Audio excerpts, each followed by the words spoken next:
എന്നതാണല്ലോ നമ്മുടെ ഈ സമ്മേളനത്തിന്റെ പ്രമേയം. ആ മതം മുഹമ്മദീയ ദീനല്ല, അത് ഇസ്ലാം ദീനാണ്, അള്ളാഹുവിന് സമർപ്പിക്കുന്ന ദീനാണ്. അള്ളാഹുവിന്റെ നിയമങ്ങൾ അനുസരിക്കുക എന്നതാണ് വാസ്തവത്തിൽ മുസ്ലിം അനുസരണം, അതാണ് ഇസ്ലാം എന്ന് പറയുന്നത്. അള്ളാഹുവിന്റെ നിയമങ്ങൾ രണ്ട് വിധത്തിലാണ്. ഒന്ന് പ്രപഞ്ചത്തിലെ പ്രാപഞ്ചിക വ്യവസ്ഥകളും നിയമങ്ങളുമുണ്ട്, അതാർക്കും അനുസരിക്കാതിരിക്കാൻ കഴിയില്ല. അതാണ് പരിശുദ്ധ ഖുർആൻ പറഞ്ഞു, ഓരോ അസ്ലമ മൻ ഫിസ്സമാവാത്തി വല്ലാർന്നു, ആകാശങ്ങളിലും ഭൂമിയിലുള്ളതെല്ലാം മുസ്ലിങ്ങളാകുന്നു, മുസ്ലിമായിരിക്കുന്നു. അവിടെ മുസ്ലിമായി എന്ന് പറഞ്ഞാൽ ഈ പ്രപഞ്ചത്തിന്റെ പ്രാപഞ്ചിക വ്യവസ്ഥക്ക് അനുസൃതമായിട്ടാണ് പ്രപഞ്ചത്തിലെ സകല ചരാചരങ്ങൾ നിലകൊള്ളുന്നത്. അത് തൗഅൻ ഔ കർഹൻ, സ്വമേധയായി അനുസരിക്കുന്നു അല്ലെങ്കിൽ നിർബന്ധമായി അനുസരിക്കുന്നു. അങ്ങനെ പ്രപഞ്ചത്തിലെ സകല ചരാചരങ്ങളും പ്രപഞ്ച നിയമത്തിന്റെ പ്രാപഞ്ചിക നിയമത്തിനനുസരിക്കുന്ന മുസ്ലിങ്ങളാകുന്നു. എന്നാൽ അതിൽ വ്യത്യസ്തമായ പ്രത്യേകമായ ഉത്കൃഷ്ട സമൂഹമാണ് മനുഷ്യർ. മനുഷ്യരെ സംബന്ധിച്ചിടത്തോളം കേവലം പ്രകൃതി നിയമങ്ങൾക്ക് അപ്പുറമായി സാംസ്കാരികമായ ധാർമ്മികമായ നിയമങ്ങളുണ്ട്. ആ നിയമം കൂടി അനുസരിച്ചുകൊണ്ട് അതിൽ കൂടി മുസ്ലിം ആവണം. അതിനനുസരിക്കാൻ വേണ്ടത് എന്താണ്? മനുഷ്യനാക്കി തീർക്കുന്നത് അറിവാണ്. ആദ്യം ഇസ്ലാമായ ആദ്യ മനുഷ്യന്റെ സൃഷ്ടിപ്പിനെ പറ്റി പറഞ്ഞപ്പോൾ തന്നെ അള്ളാഹുവിന്റെ കൽപ്പനകൾ ശിരസാ വഹിക്കാൻ വേണ്ടി അവൻ തന്നെ സൃഷ്ടിച്ച സൃഷ്ടികളായ മലക്കുകളോട്, ഞാൻ ഒരു പ്രത്യേക സൃഷ്ടികളെ ഭൂമിയിൽ സൃഷ്ടിക്കാൻ പോകുന്നു, തലമുറയായി ജനിച്ചു വളർന്ന് മരിച്ചു പോകുന്ന ഒരു സമൂഹം, നിങ്ങളെപ്പോലെ എന്നും നിൽക്കുന്ന ഒരു സമൂഹമല്ല, അങ്ങനത്തെ സമൂഹത്തെ സൃഷ്ടിക്കാൻ പോകുന്നു എന്ന് പറഞ്ഞപ്പോൾ ഭൂമിയിൽ നാശവും കുഴപ്പവും ഉണ്ടാക്കാൻ പോകുന്നവരെയാണോ സൃഷ്ടിക്കുന്നത് എന്ന് അവർ ആശങ്കപ്പെട്ടു. അള്ളാഹു അവരോട് പറഞ്ഞു, നിങ്ങൾക്ക് അധികം അറിയും, അതാൽ എനിക്ക് അതിനേക്കാൾ അപ്പുറം ചിലത് അറിയാം, ഇനി ആളും ആലാത്ത കാലം നിങ്ങൾ അറിയാത്തത് എനിക്കറിയാമെന്ന് പറഞ്ഞു. അപ്പൊ അറിവ് അള്ളാഹു മനുഷ്യൻ നൽകി, പ്രത്യേകമായി നൽകിയിട്ട് ആ മലക്കുകളെ ബോധ്യപ്പെടുത്തി. നോക്കൂ നിങ്ങൾ, ഇവിടുത്തെ ഓരോ വസ്തുക്കളെയും ആ വസ്തുക്കളെല്ലാം പ്രദർശിപ്പിച്ചാൽ എന്താണ് സാധനം, എന്തിനാണെന്ന് ഉപയോഗം, ഇതെല്ലാം അതിന്റെ പേരുകൾ, അതിന്റെ നാമങ്ങൾ എന്താണെന്ന് പറയാൻ മലക്കുകളോട് ചോദിച്ച് അവർക്ക് സാധ്യമായില്ല.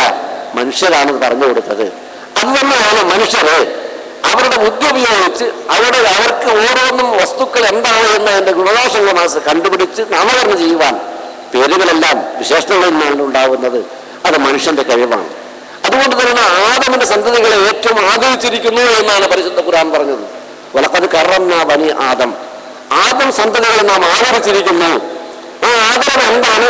അവരിങ്ങനെ വളർന്നു വന്നങ്ങനെ അവരങ്ങനെ പുരോഗമിച്ചു പോകുന്നു. അതാണല്ലോ ഓരോന്നും മാറ്റങ്ങൾ.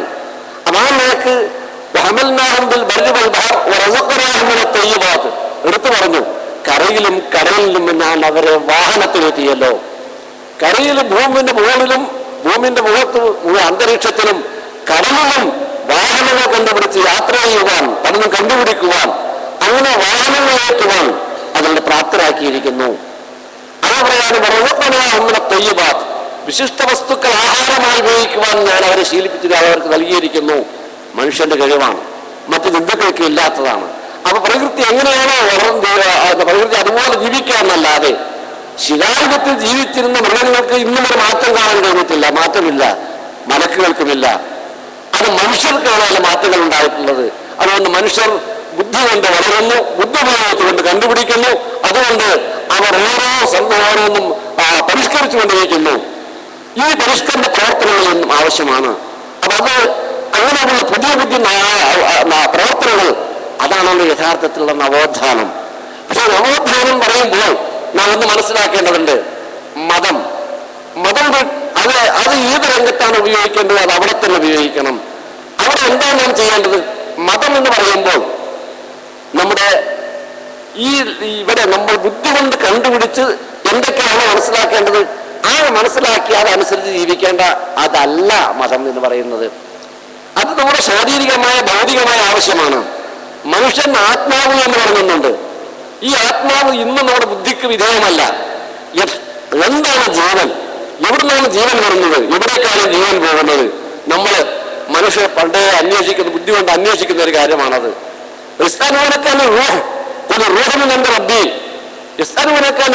നബിയെ, ജീവനെ പറ്റി അവർ നിങ്ങളോട് ചോദിക്കുന്നു. നിങ്ങൾ പറയൂ, ജീവൻ എന്റെ നാഥന്റെ, എന്റെ രക്ഷിതാവിന്റെ റബ്ബിന്റെ കൽപ്പനയാൽ ഉണ്ടായ ഒരു പ്രതിഭാസമാകുന്നു. എന്നിട്ട് റബ്ബ് പറഞ്ഞു, അത് നിങ്ങൾ പറയുക, നബിയോട് പറയാൻ വേണം. അങ്ങനെ പറഞ്ഞാൽ ഈ ജീവനം എവിടുന്നാണ്, ജീവൻ എവിടേക്കാണ് പോകുന്നത്, എവിടുന്നാണ് വരുന്നതൊക്കെ ചോദിച്ചാൽ അത് റബ്ബിന്റെ കൽപ്പനയാൽ വരുന്നു എന്നതാണ്. അതാണ് മനുഷ്യ ആദ്യം മണ്ണിൽ നിന്നാണ് തുടങ്ങിയത്. പിന്നീട് ബീജഗണത്തിലൂടെ ഭ്രൂണത്തിലൂടെ അങ്ങനെ മാംസപിണ്ഡമായും അങ്ങനെ അസ്ഥിബന്ധനമായും എല്ലാമായി ഏകദേശം 120 ദിവസമാകുമ്പോൾ അതുവരെയുള്ള പരിവർത്തനമല്ലാത്ത മറ്റൊരു പരിവർത്തനമാണ് വരുന്നത്. അതാണ് വാൻഷനാവ് ഹൽക്കൻ ആഹ്, ഒരു പുതിയ സൃഷ്ടിയായി അത് രൂപാന്തരപ്പെട്ടിരിക്കുന്നു, അള്ളാഹു സൃഷ്ടിച്ചിരിക്കുന്നു. അവിടെയാണ് അപ്പോഴാണ് ജീവൻ വരുന്നത്. അതുകൊണ്ട് 4 മാസം ഗർഭസ്ഥ ശിശു 4 മാസം പ്രായമായി കഴിഞ്ഞാൽ അതിന് ചില പ്രത്യേകതകളുണ്ട്. ചലനം തുടങ്ങുന്നു. മാത്രമല്ല 4 മാസം പ്രായമായതിനു ശേഷം ഒരു കുട്ടി ഗർഭസ്ഥ ശിശുവായി തന്നെ അതിന്റെ ആത്മാവ് വിട്ടുപിരിഞ്ഞാൽ അത് പുറത്തേക്ക് വന്നാൽ നാം അതിന് ശരിയായ മയ്യത്ത് നമസ്കരിച്ച് കുളിപ്പിച്ച് മയ്യത്ത് നമസ്കരിച്ച് മറവ് ചെയ്യണം. അപ്പൊ ജീവൻ അത് ലഭിച്ചു എന്നുള്ളതാണ്. ഈ ജീവനെ നമ്മൾ പോകുമ്പോൾ എവിടേക്കാണ് പോകുന്നത് എന്നറിയില്ല. പക്ഷെ അത് അള്ളാഹുവിൽ നിന്ന് വന്നു, അള്ളാഹുവിലേക്ക് തിരിച്ചെത്തുന്നു. അവിടെ ചെല്ലുമ്പോൾ ആ ജീവൻ ഉപയോഗിച്ചുകൊണ്ട് നമ്മുടെ ശരീരം എന്തിനൊക്കെ ഉപയോഗപ്പെടുത്തി എങ്ങനെയൊക്കെയാണ് ജീവിച്ചത് അത് റബ്ബിന്റെ മുന്നിൽ ഒന്ന് ഉത്തരം പറയേണ്ടി വരും. അതിന് നമ്മൾ എന്താണ് ചെയ്യേണ്ടത്? അതിന് എന്തൊക്കെയാണ് വേണ്ടത്? അതിന് നിയമങ്ങൾ. ഇവിടെ അള്ളാഹുവിന്റെ ഒരു കൽപ്പന സ്വർഗത്തിൽ നിന്ന് ലംഘിച്ചതിന്റെ പേരിലാണ് ഭൂമുഖത്ത് വന്നുവിട്ടത്. പക്ഷെ ഒരുപാട് വിധിവിലക്കുകൾ ഇനി അനുസരിക്കുമോ ഇല്ലേ എന്ന് നാം പരീക്ഷ വിധേയമാകുന്നു. അവിടെയാണ്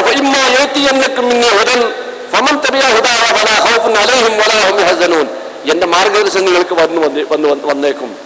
ആ മാർഗദർശനം ലഭിച്ചാൽ അത് പിന്തുടർന്നാൽ പേടിക്കാനില്ല, ആ സ്വർഗത്തിലേക്ക് തിരിച്ചു പോകാം. ഇവിടുന്ന് പോകുന്നതിനെ പറ്റി ദുഃഖിക്കാനുമില്ല. അതാണ് ആ മാർഗദർശനം അള്ളാഹു ലഭിക്കണം. അത് അള്ളാഹു കിട്ടുന്ന വഹയാണ്. ആ മനുഷ്യന് കിട്ടുന്ന അറിവ് മനുഷ്യന്റെ സഹജമായും 2 വിധത്തിലുള്ള അറിവുണ്ട്. ആ അറിവില്ലാതെ നിങ്ങൾ ഒന്നും അനുകരിക്കരുത് എന്ന് ഖുർആൻ നമ്മൾ പറയുന്നു. നിനക്ക് അറിയാത്ത കാര്യം അനുകരിച്ചു പോകരുതേ, അറിയാത്ത കാര്യം പിന്തുടർന്ന് പോകരുത്. എന്ത് ചെയ്യാനെങ്കിലും എന്തിനാണ് ഞാൻ അത് ചെയ്യുന്നത്, എന്തിനാണ് പ്രവർത്തിക്കുക, എന്താ അതിന്റെ ഉദ്ദേശം, എന്താ അവരോട് നേട്ടം, ഇത് അറിയണം. അറിയാനുള്ള മാർഗം എന്താണ്? അതാണ് നിന്റെ ഇന്ദ്രിയങ്ങൾ, നിന്റെ അറിവ് ലഭിക്കുന്ന കാത്, കണ്ണ്, അത് പഞ്ചേന്ദ്രിയപ്പെട്ട ഏറ്റവും പ്രധാനമാണ്. മറ്റ് ഇന്ദ്രിയങ്ങളിലൂടെ കിട്ടുന്ന അറിവ്. മറ്റൊന്ന് ബുദ്ധി. ഈ ബുദ്ധിയോടുകൂടി കിട്ടുന്ന അറിവ്, ഈ അറിവ് അനുസരിച്ച് നിങ്ങൾ പ്രവർത്തിക്കാവൂ. ഇതില്ലാതെ ഒരാൾ എന്തോന്ന് ചെയ്തു അത് അങ്ങനെ തന്നെ ചെയ്യുക. അത് എന്തിനാണ് അറിയില്ല, അത് അയാൾ ചെയ്തതുകൊണ്ട് അയാൾ പറഞ്ഞതുകൊണ്ട് ഇത് പറ്റില്ല. എന്താണ് അതിന്റെ കാര്യം, എന്തുകൊണ്ടാണെന്ന് മനസ്സിലാവണം. അപ്പൊ അങ്ങനെ മനസ്സിലാകാൻ നമ്മൾ ചെയ്യാവൂ എന്ന് നമ്മുടെ ഖുർആൻ പറഞ്ഞ കണിശമായി കൽപ്പിച്ചൊരു കാര്യമാണ്. അതില്ലെങ്കിൽ അള്ളാഹുവിനോട് ഉത്തരം പറയേണ്ടി വരും. നീ ബുദ്ധി കൊണ്ട് മനസ്സിലാക്കിയതാണോ നീ ചെയ്തത്, നീ കേട്ട് ശരിക്ക് പഠിച്ചിട്ടാണോ ചെയ്തത്? ഇത് അള്ളാഹുവിനോട് കാതും കണ്ണും ബുദ്ധിയും എല്ലാം അള്ളാഹുവിനൊക്കെ ഉത്തരം പറയണം. അത് നമ്മുടെ ശാരീരികമായ ഭൗതികമായ ആവശ്യങ്ങൾക്ക് ഈ കണ്ണും കാതും ബുദ്ധിയൊക്കെ ഉപയോഗിക്കാം.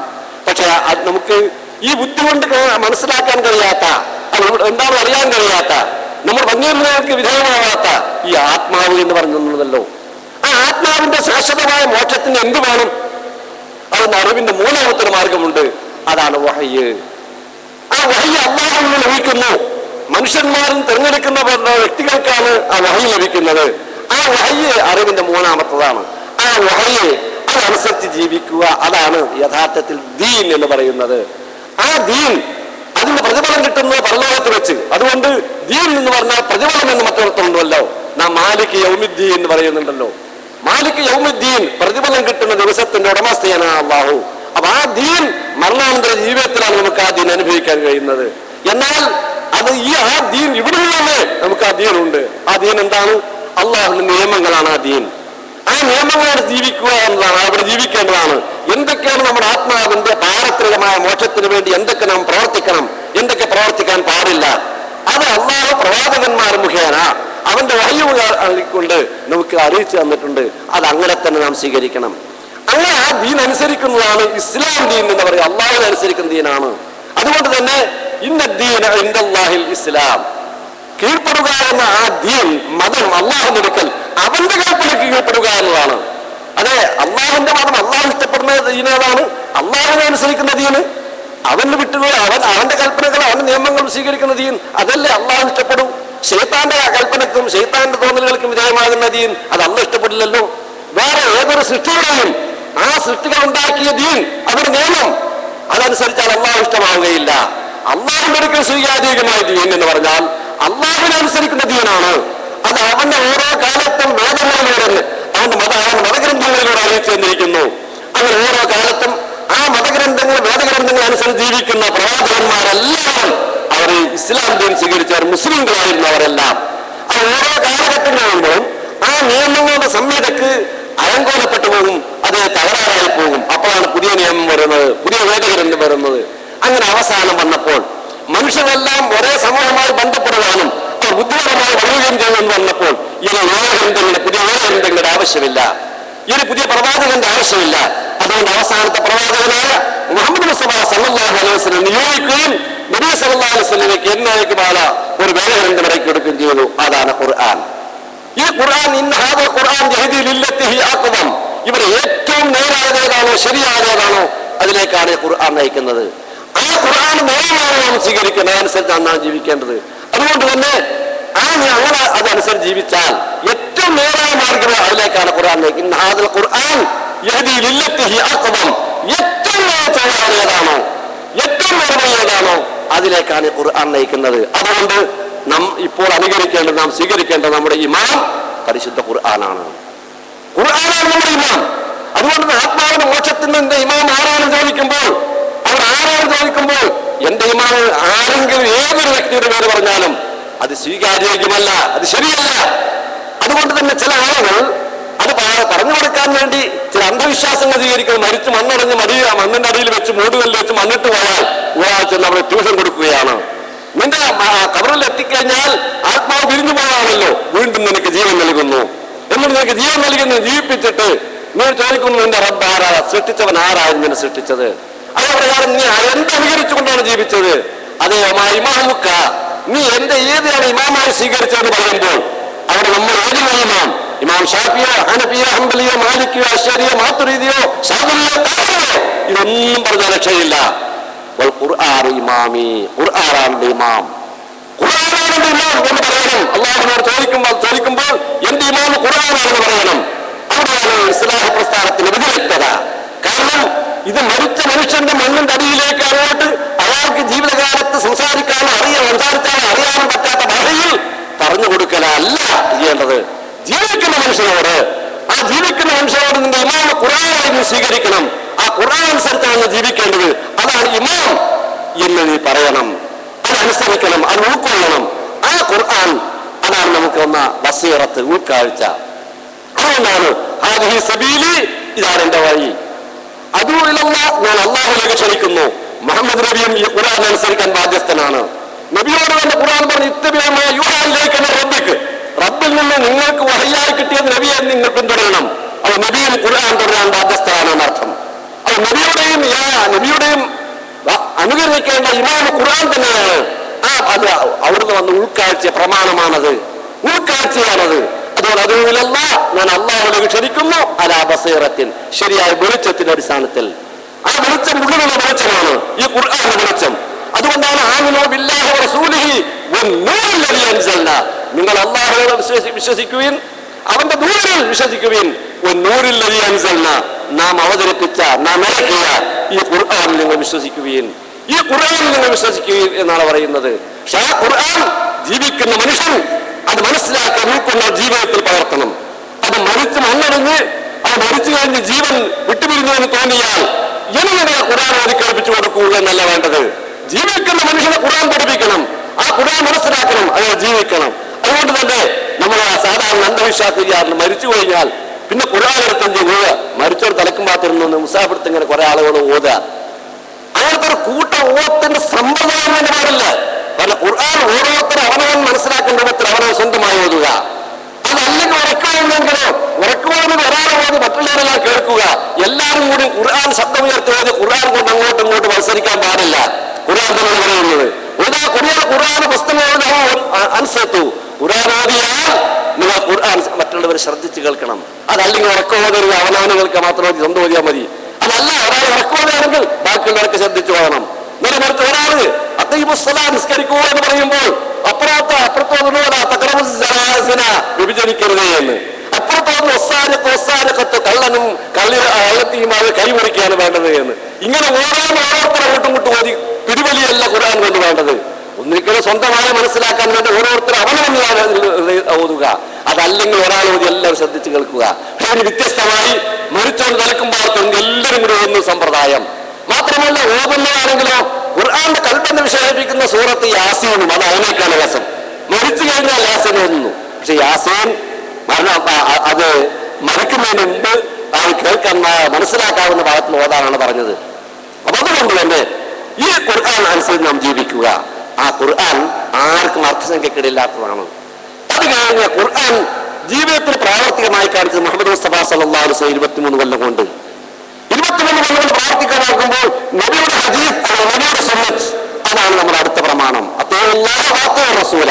പക്ഷേ നബിയുടെ ഹദീസ് ഖുർആൻ പോലെയല്ല. ഖുർആൻ ക്രോഡീകരിക്കപ്പെട്ട് അതിന് യാതൊരു അസത്യമായി കടക്കാൻ പറ്റാത്ത വിധത്തിൽ സുരക്ഷിതമായി സൂക്ഷിച്ചിരിക്കുന്നു എന്ന് ഖുർആൻ പറഞ്ഞിട്ടുണ്ട്. അങ്ങനെ ലോകത്ത് വേറെ ഒരു ഗ്രന്ഥവുമില്ല, ഒരു വചനവുമില്ല. മാത്രമല്ല ഖുർആൻ അള്ളാഹുവിന്റെ കലാമാണ് എന്ന് പറഞ്ഞാൽ അത് അള്ളാഹുവിന്റെ ഒരു സിഫത്താകുന്നു. അള്ളാഹുവിന്റെ സിഫത്താണത്. അള്ളാഹുവിന്റെ സിഫത്തിനോട് തുല്യമായ ഒരു കലാമ് ലോകത്തുണ്ടാവില്ല. അത് ശിർക്കാണ്. കാരണം അള്ളാഹുവിന്റെ ഏതെങ്കിലും ഒരു സിഫത്തിനോട് തുല്യമാകുന്നുണ്ടാവൽ. ഇപ്പൊ കേൾവി അള്ളാഹുവിന്റെ സിഫത്താണ്. അള്ളാഹുവിന്റെ ആ കേൾവിയോട് തുല്യമായ ഒരു കേൾവി വളരെ ലോകത്തൊരാൾക്കുണ്ട് എന്ന് പറഞ്ഞാൽ അത് അയാളെ ശിർക്ക് വെക്ക് അള്ളാഹു പങ്കുചേർക്കുന്നു എന്നർത്ഥം. അള്ളാഹുവിന്റെ കാഴ്ചക്ക് തുല്യമായ ഒരു കാഴ്ച വേറെ ഉണ്ട് എന്ന് പറഞ്ഞാൽ അത് അയാളെ അള്ളാഹുവിന്റെ സിഫത്തിൽ പങ്കുചേർക്കുന്നു എന്നർത്ഥം. അതേ പ്രകാരം തന്നെയാണ് അള്ളാഹുവിന്റെ കലാമിനോട് തുല്യമായ കലാം ഏതെങ്കിലും സൃഷ്ടികൾക്ക് അത് ആർക്കെല്ലാം ഉണ്ട് എന്ന് പറഞ്ഞാലും ശരി അത് അള്ളാഹുവിനോട് പങ്കുചേർക്കലാണ്. അതുകൊണ്ട് ഇല്ല. അതുകൊണ്ടാണ് ഖുർആൻ ഭേദഗതി വരുത്തപ്പോൾ ഖുർആൻ കൊടുത്തപ്പോൾ ഇതൊരു മാറ്റം വരുത്തണം മുഹമ്മദ് എന്ന് പറഞ്ഞു. എന്നിട്ട് മാറ്റം വരുത്താൻ കഴിയില്ല. കാരണം അള്ളാഹ് പറഞ്ഞത് തുടരാനേ പറ്റുള്ളൂ. അതുകൊണ്ട് നാം മനസ്സിലാക്കേണ്ടത് മുഹമ്മദ് നബിയുടെ ഹദീസ് സ്വീകരിക്കുമ്പോൾ ആ ഹദീസ് സ്വീകരിച്ച് നാം മനസ്സിലാക്കേണ്ട ഒരു കാര്യം ഇത് ആത്മാവിന് വേണ്ടിയാണോ അതല്ല ദുനിയാവിന് വേണ്ടിയാണോ എന്ന് നോക്കണം. ആത്മാവിന് വേണ്ടിയാണ് എങ്കിൽ അത് അള്ളാഹുവിന്റെ വഹി കിട്ടിയതായിരിക്കും. ദുനിയാവിന്റെ കാര്യമാണെങ്കിൽ ചിലപ്പോൾ വഹിയില്ലാതെ റസൂൽ സല്ലല്ലാഹു അലൈഹി വസല്ലം പറയും. അങ്ങനെ പറഞ്ഞാൽ റസൂൽ സല്ലല്ലാഹു അലൈഹി വസല്ലം പറഞ്ഞു ഇദാ അമർതുകും ബിശൈഇൻ മിൻ ദീനികും ഫഖുദൂഹു. ദീനിന്റെ കാര്യം വല്ലതും പറഞ്ഞാൽ നിങ്ങൾ സ്വീകരിക്കണം. വഇദാ അമർതുകും ബിശൈഇൻ മിൻ ദുനിയാകും ഫഇന്നമാ അന ബശർ. ഞാനൊരു മനുഷ്യൻ മാത്രമാണ്. അതുകൊണ്ട് മനസ്സിലാക്കേണ്ടത് ദുനിയാവില് ഇവിടെ നമ്മൾ എന്തൊക്കെ ചികിത്സ നടത്തേണ്ടത്, എന്തൊക്കെയാണ് നമ്മൾ രോഗശമനത്തിന് ചെയ്യേണ്ടത്, എങ്ങനെയൊക്കെയാണ് കൃഷി ചെയ്യേണ്ടത്, എങ്ങനെയൊക്കെയാണ് ചെയ്യേണ്ടത്, അത് മുഹമ്മദ് നബി എങ്ങനെയാണോ കൃഷി ചെയ്തത് അതല്ല. മുഹമ്മദ് നബി എന്താ മരുന്ന് ഉപയോഗിച്ചത് അതല്ല.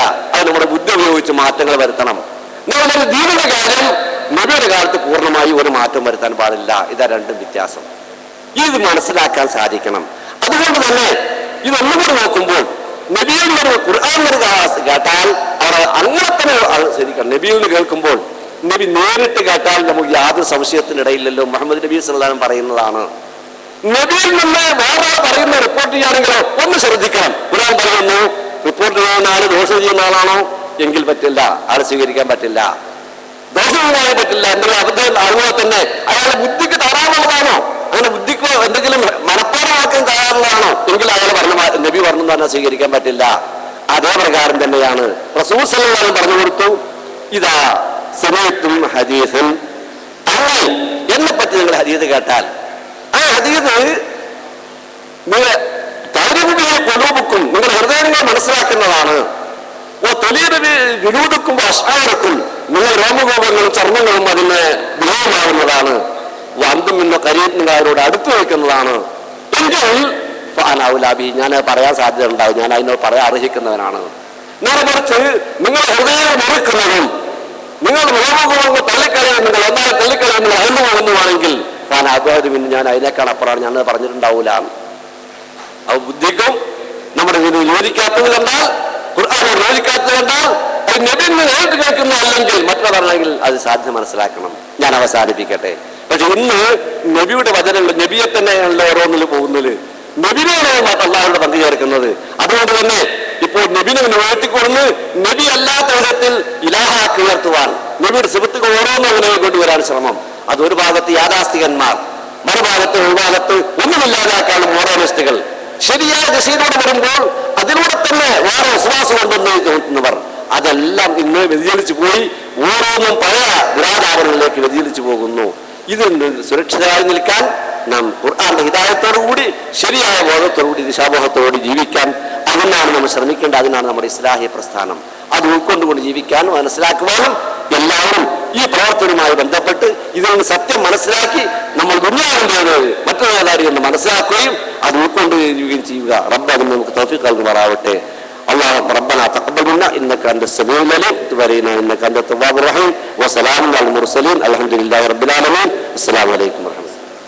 സമാപന സമ്മേളനത്തിൽ പ്രഭാഷണം നിർവഹിച്ച KNM general secretary CP Umar സല്ലമിക്ക് കൃതജ്ഞത രേഖപ്പെടുത്തുന്നു. Now it's time for felicitation. May I call upon Muhammad Mustafa Nadwi from Lucknow to give the felicitation.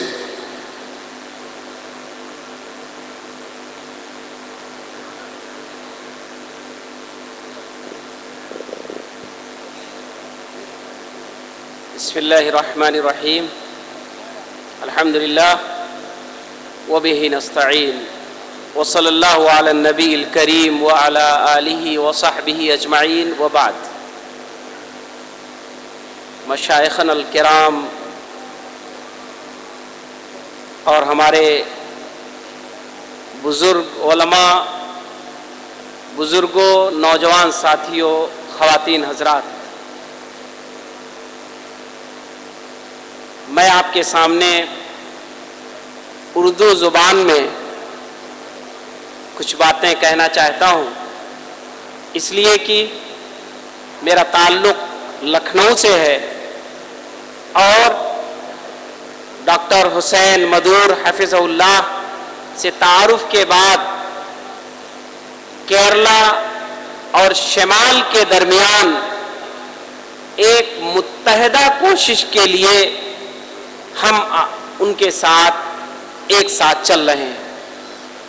हजरात, अहले केरला को मैं मुबारकबाद देना चाहता हूं कि उन्होंने इतनी अजीमुशान कॉन्फ्रेंस का इनेकाद किया है. एक ऐसी कॉन्फ्रेंस जो बमुश्किल देखने को मिलती है. अल्हम्दुलिल्लाह हिंदुस्तान की बड़ी बड़ी कॉन्फ्रेंसों में शिरकत का मौका मिला है, लेकिन इतना मुनज़्ज़म और इस अंदाज में ख़वातीन और हज़रात जो पीक साइलेंट सुनने वाले हों बहुत कम देखने को मिला है, बल्कि नहीं मिला है. इसलिए मैं अहले केरला को, नदतुल मुजाहिदीन के ज़िम्मेदारों को और उससे मुताल्लिक़ तमाम लोगों को मुबारकबाद पेश करता हूँ कि अल्लाह सुब्हानहू तआला ने उनके ज़रिए इतनी अजीमुशान कॉन्फ्रेंस का इनेकाद किया और ये इनेकाद हमारे मुस्तकबिल को बनाने में इंशाअल्लाह मुफीद होगा. हजरात, मैं आपके सामने ऑल इंडिया इस्लाही मूवमेंट के ताल्लुक से कुछ बातें कहना चाहता हूं. आज पूरी हिंदुस्तान में मुसलमानों में ये मिसाल दी जाती है कि मुसलमान जो नॉर्थ में, ईस्ट में बहुत पिछड़े हुए हैं, वो मुसलमान होने की वजह से पीछे नहीं है. इस वजह से कि केरला में और साउथ में मुसलमान तरक्की याफ्ता हैं, तालीम याफ्ता हैं और वो मुसलमान हैं, अच्छे मुसलमान हैं. उनका इस्लाम पे उनकी मालूमात और इस्लाम पर उनकी अमली जिंदगी ठोस है. हम यही मॉडल, यही नमूना, यही तरक्की की रफ्तार जो इस्लाम के साथ पाई जाती है, उसको नॉर्थ में, ईस्ट में, उन सूबों में जहां पर मुसलमान यकीनन पीछे हैं तालीम के मैदान में, तरक्की के मैदान में, वहां मुंतकिल करना चाहते हैं. ऑल इंडिया इस्लाही मूवमेंट के जरिए डॉक्टर हुसैन मदूर हफ़िज़हुल्लाह ने मुख्तलिफ जगहों का सफर किया है. मैं भी उनके साथ दिल्ली, सिद्धार्थनगर, लखनऊ और दूसरी जगहों पर मुजफ्फरनगर शरीक रहा हूं. मगरबी बंगाल, बिहार, झारखंड और आसाम का भी उन्होंने दौरा किया है. कोशिश ये है कि इस पूरे तरक्की के मॉडल को नॉर्थ में मुंतकिल किया जाए ताकि वहां के भी मुसलमान इससे मुस्तफीद हों. इसलिए मैं आप सबको मुबारकबाद पेश करता हूं कि आपने एक अच्छी कोशिश की है, एक बेहतरीन कोशिश की है। हम और आप यहां जमा है सलफी तहरीकों के पस मंजर में। आज पूरे हिंदुस्तान को सलफी तहरीक और कुरान और सुन्नत के तालीम से मुतारफ कराने की जरूरत है और इसका बेहतरीन मौका आज पाया जाता है। अगर आप आज किसी भी मुसलमान से बात करें और उससे कुरान और सुन्नत की गुफ्तगू करें तो यकीनी तौर पर 90% लोग वो मिलेंगे जो आपकी बात को बहुत अच्छे से सुनेंगे और अपने दिल में जगह देंगे। जरूरत है हमें अच्छे से पेश करने की, जरूरत है हमें कुरान और सुन्नत की तालीम को उजागर करने की, जरूरत है हमें कुरान के तर्जुमों को, अहादीस के तर्जुमों को और कुरान और हदीस से मुस्तफाद किताबों को लोगों की जुबानों में और उनके इलाकाई माहौल में पहुंचाने की जरूरत है। आज छोटे छोटे ऐसे स्कूल की, ऐसे कॉलेजेस की, बॉयज और गर्ल्स दोनों कॉलेजेस की जरूरत है जिनमें हम बच्चों को सही तालीम दे सकें, अच्छी तालीम दे सकें, वो तालीम दे जिससे उनकी दुनिया भी संभल जाए और उनकी आखिरत भी संभल जाए। ऑल इंडिया इस्लाही मूवमेंट ये दरअसल इसी वफाक को कायम करने का एक जरिया है, एक मिशन है, एक अच्छा मिशन, एक मजबूत मिशन, एक ठोस मिशन। कलमे तैयबा की बुनियाद पर सही इस्लाम के अकीदे और उसकी तशरीह की बुनियाद पर, कुरान और सुन्नत की बुनियाद पर एक अच्छा लोगों में जज्बा पैदा करने का तरीका है कि ऑल इंडिया इस्लाही मूवमेंट के जरिए हम साउथ के इस पूरे तजर्बे को नॉर्थ में मुंतकिल कर रहे हैं। और हम सब इस बात को जानते हैं कि नॉर्थ में मुसलमानों की आबादी ज्यादा है, साउथ के बिलमुकाबिल नॉर्थ में मुसलमानों की आबादी बहुत ज्यादा है। सिर्फ लखनऊ एक शहर है और उसमें इस वक्त पूरी आबादी 50 लाख से ज्यादा है, जिसमें कमोबेश 12 लाख मुसलमान रहते हैं। एक शहर लखनऊ जिसमें 12 लाख मुसलमान रहते हैं।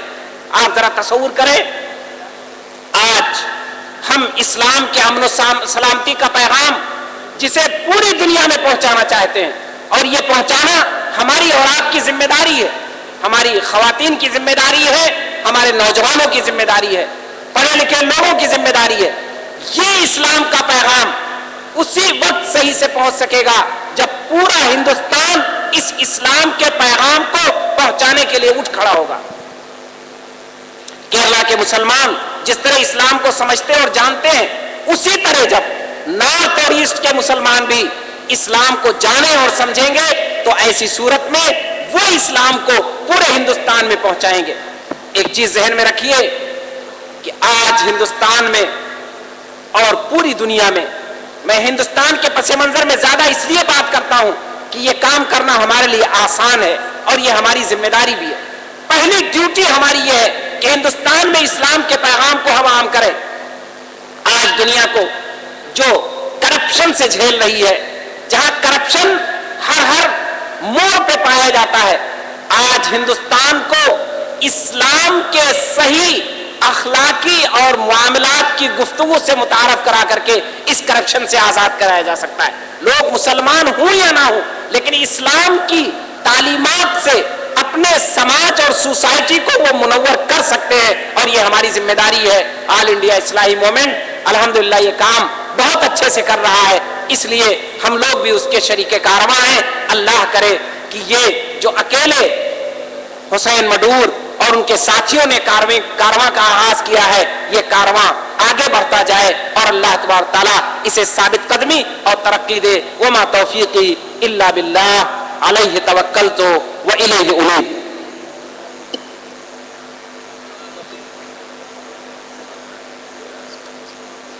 ശുക്രൻ. അടുത്തതായി സമാപന സമ്മേളന വേദിയിൽ പ്രഭാഷണം നിർവഹിക്കാൻ എസിന്റെ സംസ്ഥാന ജനറൽ സെക്രട്ടറി ഇസ്മായിൽ കരാറിനെ സ്നേഹാദരപൂർവ്വം ക്ഷണിക്കുന്നു.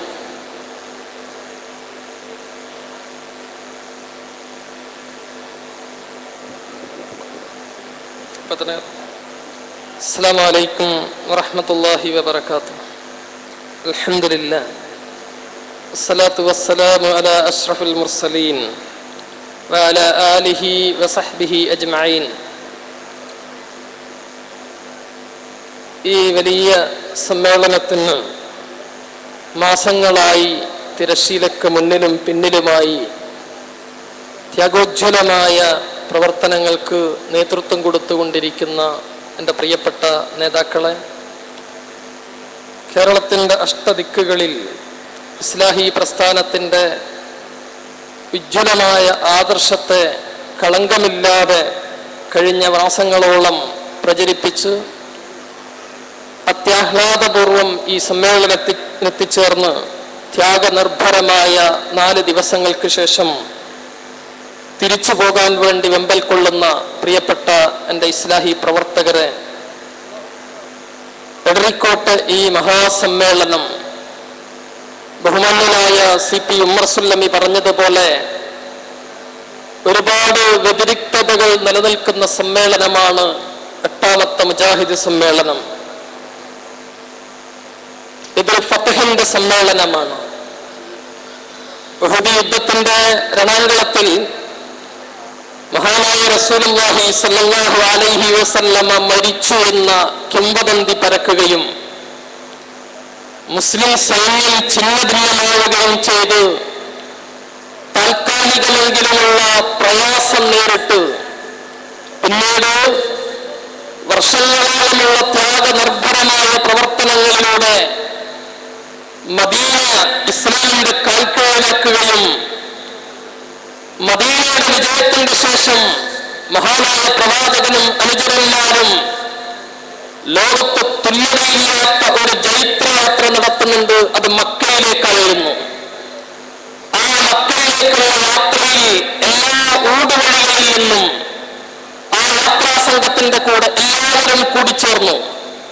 പ്രിയപ്പെട്ട മുജാഹിദുകളെ, 2002 നമുക്ക് ചെറിയൊരു പ്രയാസമുണ്ടായി. ആ പ്രയാസത്തിന്റെ ഘട്ടത്തിൽ കണ്ടുകൊണ്ട് എല്ലാ പ്രതിസന്ധികളെയും അതിജീവിച്ചുകൊണ്ട് എല്ലാ വിധത്തിലുള്ള പ്രയാസങ്ങളെയും അതിജീവിച്ച് എടരിക്കോട്ടേക്കുള്ള ഈ ജൈത്രയാത്രയിൽ നിങ്ങളുടെ കൂടെ എല്ലാ ഊടുവഴികളിൽ നിന്നും ആളുകൾ കൂടിച്ചേർന്നിരിക്കുന്നു.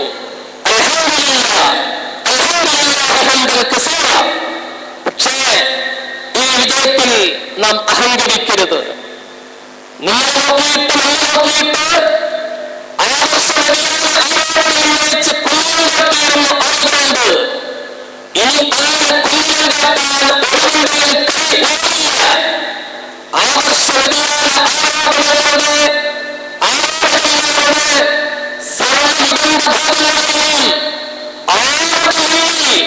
കേവലം കുറിച്ചുകൂടി അവസാനത്തെ മീസാനുകൾ വെച്ച് കഴിഞ്ഞിരിക്കുന്നു.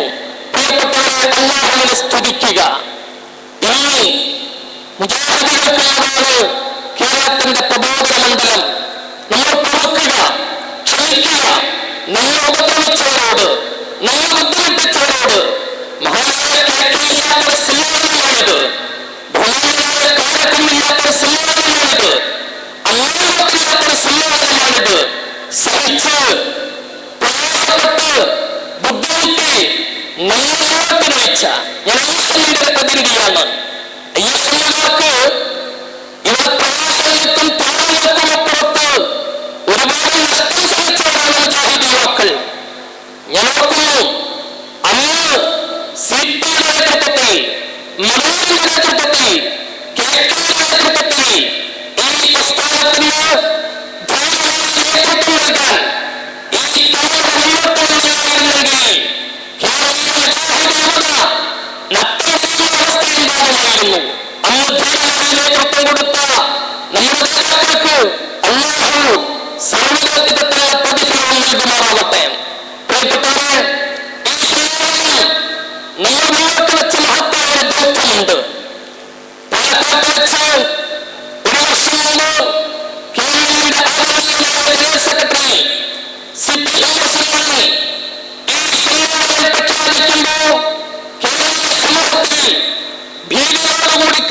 ചില പ്രയാസങ്ങൾ ഉണ്ടായിരുന്നു. ഈ നാട്ടിലെ 1000 വർഷങ്ങൾക്കപ്പുറത്തും തുടങ്ങി കാത്തു സൂക്ഷിച്ചിരുന്ന ഈ നാട്ടിലെ മാനവിക സൗഹാർദ്ദം, മതസൗഹാർദ്ദം അത് തകർത്തെറിയാൻ വേണ്ടി പലരും രംഗത്ത് വന്നുകൊണ്ടിരിക്കുന്ന കാലത്ത് മീഡിയയുടെ കോർപ്പറേറ്റുകളുടെ സഹായത്തോടുകൂടി അധികാര കസേരയിലേക്ക് നടന്നെടുക്കാൻ വേണ്ടി, സാമൂഹിക ധ്രുവീകരണത്തിന് വേണ്ടി എല്ലാ കുടുംബങ്ങളും പ്രവർത്തിച്ചുകൊണ്ടിരിക്കുന്ന ഒരു ഘട്ടത്തിലാണ് മാനവികതയുടെ അത്യുന്നതമായ സന്ദേശം ഉയർത്തിപ്പിടിച്ചുകൊണ്ട് മുജാഹിദ് സമ്മേളനം പ്രഖ്യാപിച്ചത്. 7500 പൊതുയോഗങ്ങൾ ഈ സമ്മേളനത്തിന്റെ പ്രചരണാർത്ഥം നമ്മൾ സംഘടിപ്പിച്ചിട്ടുണ്ട്.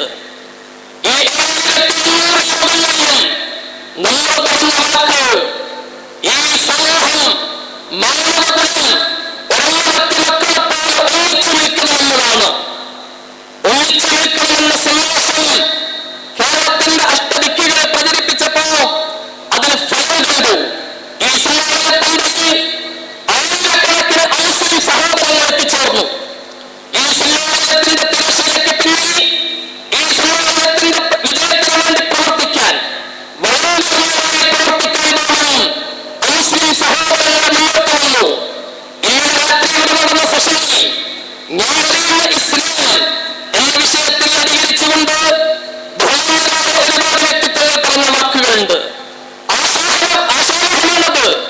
ഇവിടെയുള്ള മീഡിയകളും കോർപ്പറേറ്റുകളും ഏതൊരു ലക്ഷ്യത്തിന് വേണ്ടി പ്രവർത്തിക്കുന്നതോ അതിനെ തടയിടാൻ മുജാഹിദുകൾക്ക് 1992 ഡിസംബർ മാസത്തിൽ പാലക്കാട്ട് കോട്ടയിലേക്ക് നടന്ന സമ്മേളനം കൊണ്ട് സാധിച്ചെങ്കിൽ അതുപോലെ ഈ അടൽക്കോട്ടിൽ മൈതാനിയിൽ വെച്ച് നടന്ന സമ്മേളനത്തിലും നാം നേടിയെടുത്തത് കേരളീയ സമൂഹത്തിൽ ഒരു മാനവിക ഐക്യത്തിന്റെ സന്ദേശം ഉദ്ഘോഷിക്കുവാനാണ്. ഈ ഉദ്ഘോഷം നിർത്തുവാനായിട്ടില്ല. നമുക്ക് തുടരണം. നമ്മുടെ നാട്ടിലെ നമ്മൾ പ്രതീക്ഷയോട് കാണുന്നു. ഇന്നിവിടെ പ്രസംഗിച്ച പല രാഷ്ട്രീയ നേതാക്കന്മാരും ഇവിടെ പ്രഖ്യാപിച്ചു കേരളം പ്രതീക്ഷയോടെ മുജാഹിദിനെ കാണുന്നു. പ്രിയപ്പെട്ടവരെ, ഈ മാനവിക ഐക്യത്തിന് വേണ്ടിയിട്ടുള്ള നമ്മുടെ നിരന്തരമായ പ്രവർത്തനങ്ങൾ നിർത്തുവാൻ നമുക്ക് സമയമായിട്ടില്ല. ഈ സമ്മേളനത്തിലേക്ക് നേരത്തെ സൂചിപ്പിച്ച പോലെ എല്ലാ മുസ്ലിം സംഘടനകളെയും നമ്മൾ വിളിച്ചു. നേരത്തെ സൂചിപ്പിച്ചുവല്ലോ, എല്ലാ വിധത്തിലുള്ള ക്ഷമയുടെയും സഹനത്തിന്റെയും സഹാനുഭൂതിയുടെയുമാണ് ഈ സന്ദേശം. ആരോടും ഉദ്ദേശമില്ല, ആരോടും എതിർപ്പില്ല, ആരോടും ശത്രുതയില്ല. എല്ലാവരെയും മുന്നിൽ കാണാൻ, എല്ലാവർക്കും അടുത്തു വരാൻ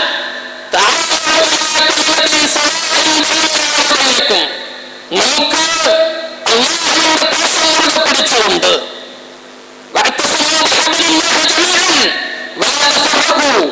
അല്ലാഹുവിന്റെ പാശത്തെ മുറുകെ പിടിച്ച് ഒരു ഓർമ്മയായി ഐക്യത്തോടെ മുന്നോട്ട് പോകുന്നതായ ഒരു സന്ദേശമാണ് ഈ സമ്മേളനം നമുക്ക് നൽകുന്നത്.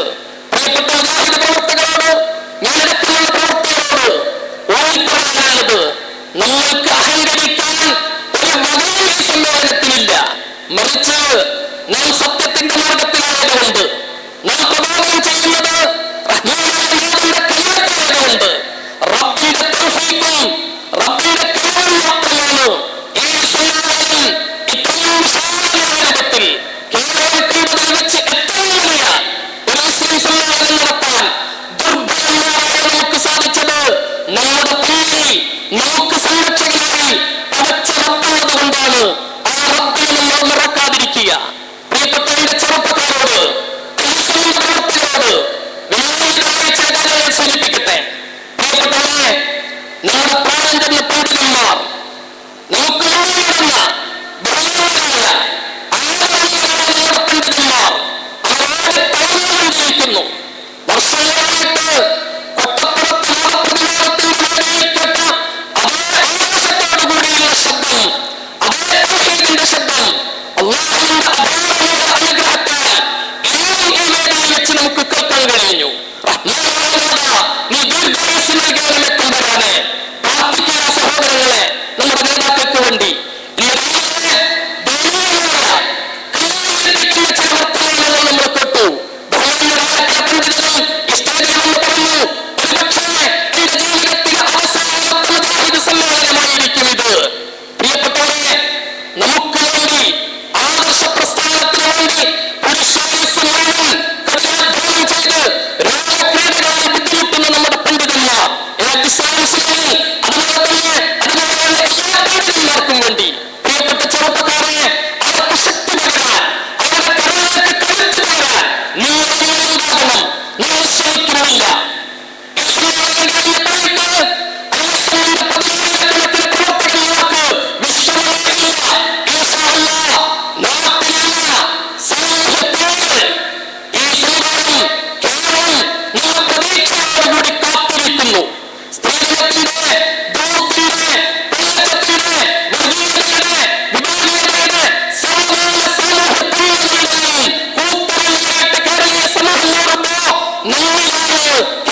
സമൂഹത്തിന്റെ പ്രതീക്ഷ നമ്മുടെ കൂടെ അധാർമികതയ്ക്കെതിരെ, തിന്മകൾക്കെതിരെ, സ്ത്രീകൾക്കെതിരെ, ദൂരത്തിനെതിരെ നമ്മളോടൊപ്പം കൈപിടിച്ച് മുന്നോട്ട് പോകാൻ തയ്യാറായിരുന്നു.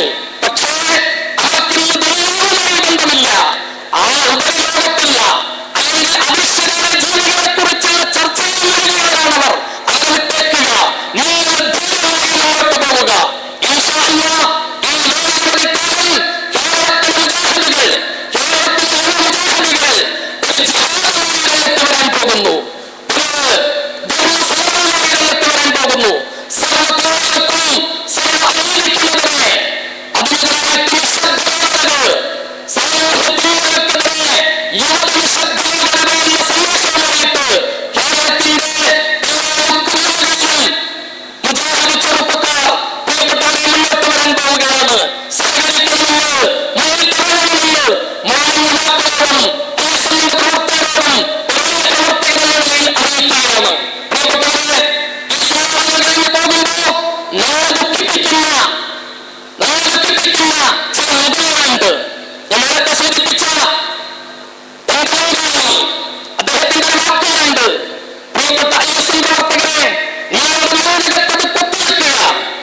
ഈ അലവിക്കോട്ട ഈ നിങ്ങൾക്ക് കിട്ടുന്ന ആവേശം അത് ഞാനത്രത്തോളം ചെയ്യുന്നതല്ല.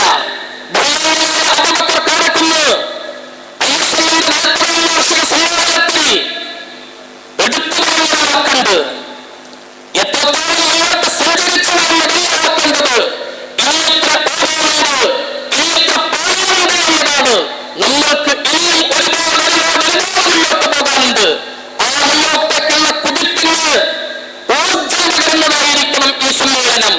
അതോടൊപ്പം തൗഹീദിന്റെ ആരാധനയുമായിട്ട് നമ്മൾ അറിഞ്ഞിട്ടോ മുഹമ്മദ് സുല്ലി നിങ്ങളുടെ കൂടെ ഉണ്ടായിരുന്നു. ആ കേട്ടയെ കുറിച്ച് പറയുമ്പോ നേതൃത്വം എന്നെ അനുവദിക്കുന്നതെന്ന് എനിക്കറിയില്ല.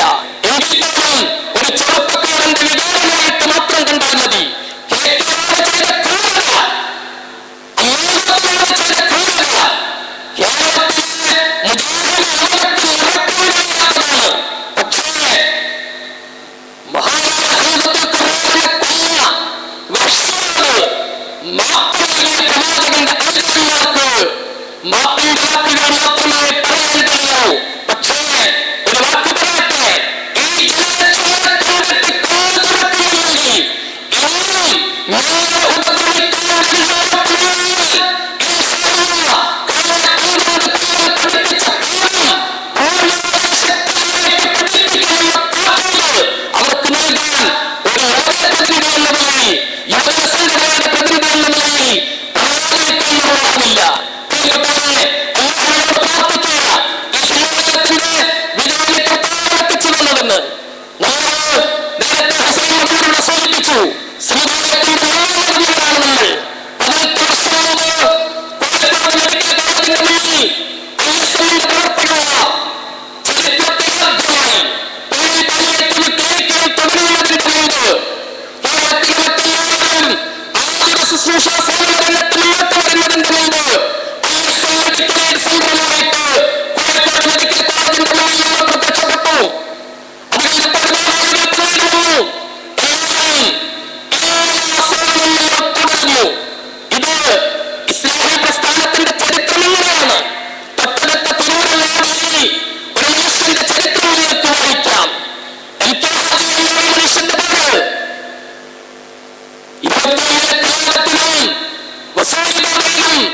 ആയിരക്കണക്കിന് മനുഷ്യരുടെ അനാഥരായ മക്കളെ താഴെത്തിയിട്ട് സ്വന്തം വീട്ടിൽ കൊണ്ടുപോയി സംരക്ഷിച്ച് അവസാനം ഇന്ന് കേരളത്തിന്റെ അഭിമാനമായി മാറിയ തിരുവല്ലൂർ സ്ഥാപനങ്ങൾ സമുച്ചയമായി മാറിയ ആ മാറ്റിയെടുത്ത ഹാജിയാണ് ഈ പ്രസ്ഥാനത്തിന്റെ മുന്നിൽ നടന്ന നേതാവ്. അദ്ദേഹത്തിന്റെ പാഠം ഉൾക്കൊണ്ടുകൊണ്ടാണ് മെഡിക്കൽ എയ്ഡ് സെന്റർ തുടങ്ങിയത്. കോഴിക്കോട് മെഡിക്കൽ കോളേജിന്റെ മുന്നിൽ ആഗ്രഹിക്കുന്നു കിഡ്നി പേഷ്യൻസിന്, ക്യാൻസർ പേഷ്യൻസിന് സൗജന്യമായ ചികിത്സ നൽകാൻ സാധിക്കുന്ന ഒരു കേന്ദ്രം സ്ഥാപിക്കണം, സഹകരിക്കണമെന്ന് വിനോദവസരം അഭ്യർത്ഥിക്കുകയാണ്.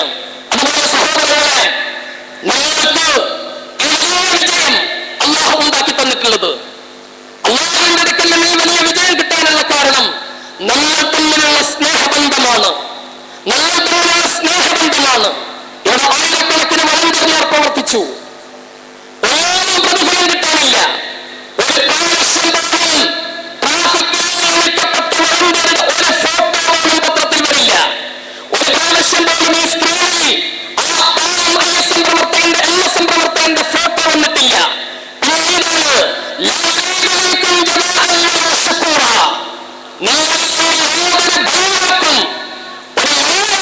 പ്രതീക്ഷിക്കുന്നില്ല. പിന്നെ അള്ളാഹുവിന്റെ കോടതിയിൽ പ്രിയപ്പെട്ട കാലിന്റെ കഷ്ടങ്ങളുടെ പ്രവർത്തകരെ നമുക്ക് കാണാൻ സ്വർഗത്തിൽ അള്ളാഹുവിന്റെ സ്വർഗത്തിൽ ഒരുമിച്ച് കൂട്ടുമാറാവട്ടെ. ഈ നേതൃത്വത്തോട് നിങ്ങൾ കാണിക്കുന്ന സ്നേഹവും ഈ ഐക്യവും ഈ സഹോദരവുമുണ്ടല്ലോ, ആ സഹോദരമാണ് അള്ളാഹുവിന്റെ സഹായം നമുക്ക് ലഭിക്കുവാനുണ്ടായ കാരണം. അതുകൊണ്ട് പ്രിയപ്പെട്ടവരെ, ഈ വിജയത്തിൽ അനുതാപം കാണിക്കാതെ എല്ലാവരും സഹോദരങ്ങളായിട്ട് ഒരു ബിൽഡിംഗ് പോലെ ഒരുമിച്ച് പ്രവർത്തിച്ച് ഒമ്പതാമത്തെ സംസ്ഥാന സമ്മേളനം നടത്തുമ്പോൾ നമുക്ക് പറയാൻ സാധിക്കണം കേരളം മുജാഹിദുകളുടേതാണ്. നേരത്തെ സൂചിപ്പിച്ചല്ലോ, രാഷ്ട്രീയക്കാരൊക്കെ സൂചിപ്പിച്ചിട്ടുണ്ട്. നമ്മൾ പറഞ്ഞ ആദർശമോടെ സ്വീകരിച്ചു എങ്കിൽ മുജാഹിദ് സമ്മേളനത്തിന് എത്തിച്ചേരുന്ന അവസ്ഥ ഉണ്ടാകും. അല്ലാഹു അനുഗ്രഹിക്കുമാറാവട്ടെ. പ്രിയപ്പെട്ടവരെ, പ്രാർത്ഥനാപൂർവ്വം ഈ സമ്മേളനത്തിന് കഴിഞ്ഞ സമ്മേളനങ്ങളിൽ നിന്ന് വ്യതിരിക്തമായിട്ട് യാതൊരു പ്രയാസവുമില്ലാതെ റഹ്മാന്റെ മഹത്തായ ഫലമുണ്ട്, യാതൊരു പ്രയാസവുമില്ലാതെ ഈ സമ്മേളനം ഇവിടെ അവസാനിപ്പിക്കാൻ നമുക്ക് കഴിയുന്നു. അല്ലാഹുവിനെ സ്തുതിക്കുക, സുജൂദിൽ വീഴുക, പടച്ചവനെ ശുക്ർ ചെയ്യുക, പ്രാർത്ഥനയോടുകൂടി മുന്നോട്ട് പോവുക. റഹ്മാനായ നമ്മെ അനുഗ്രഹിക്കുമാറാവട്ടെ. അൽഹംദുലില്ലാഹി റബ്ബിൽ ആലമീൻ. അസ്സലാമു അലൈക്കും വറഹ്മത്തുള്ളാഹി. സാമൂഹ്യത്തിന്റെ വീട്ടിലെ യുവത നിശബ്ദരാകണമെന്ന് ആഹ്വാനിച്ച് പ്രഭാഷണം നിർവഹിച്ച ISM സംസ്ഥാന ജനറൽ സെക്രട്ടറി ഇസ്മായിൽ കരിയാടിന് കൃതജ്ഞത.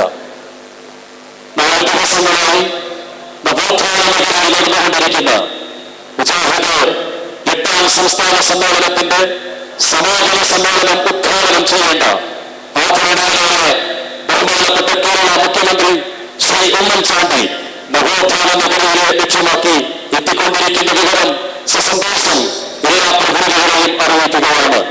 വേദിയിൽ ഇനി MSMന്റെ സംസ്ഥാന president Jaleel Momonkara, ISM general secretary NM Abdul Jaleel, Kerala Nadvathul Mujahideen സംസ്ഥാന സെക്രട്ടേറിയറ്റ് അംഗം അബ്ദുൽ ലത്തീഫ് കരുമ്പളാക്കൽ, KNM സംസ്ഥാന ട്രഷറർ M സലാഹുദ്ദീൻ മദനി എന്നിവർ പ്രഭാഷണം നടത്താനുണ്ട്.